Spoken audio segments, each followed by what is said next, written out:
I've seen now Kerala quite closely. Sorry. I've seen Kerala quite closely.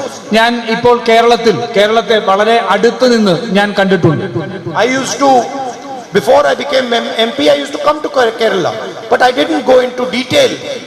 ഞാനൊരു M P ആവുന്നതിന് മുമ്പ് ഞാൻ കേരളത്തിൽ വന്നിട്ടുണ്ട്. പക്ഷേ ഈ സംസ്ഥാനത്തിന്റെ പ്രവർത്തനത്തെ സംബന്ധിച്ച് ആഴത്തിലേക്ക് ഞാൻ ഒരിക്കലും പോയിട്ടുണ്ടായിരുന്നില്ല.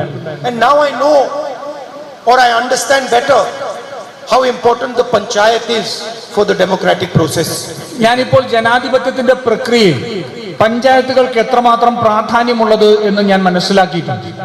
The foundation of politics in Kerala is built in these homes. കേരളത്തിലെ രാഷ്ട്രീയത്തിന്റെ അടിത്തറ ഉണ്ടാക്കിയിരിക്കുന്നത്, കെട്ടിപ്പൊക്കിയിരിക്കുന്നത് ഇതിന്റെ പഞ്ചായത്തുകളിലാണ്. And it is something that Kerala can teach to the rest of the country. ഇത് രാജ്യത്തെ മറ്റ് ഭാഗങ്ങളിൽ, മറ്റ് സംസ്ഥാനങ്ങളിൽ കേരളത്തിന് പഠിപ്പിക്കാൻ കഴിയുന്ന ഒന്നാണ്. So I see Kerala as a very, very strong democratic model for the country. അതുകൊണ്ട് ഞാൻ കേരളത്തെ എപ്പോഴും വളരെ വലിയ ഒരു ജനാധിപത്യത്തിന്റെ ഒരു മോഡലായി ആണ് ഞാൻ എപ്പോഴും കേരളത്തെ കാണുന്നത്.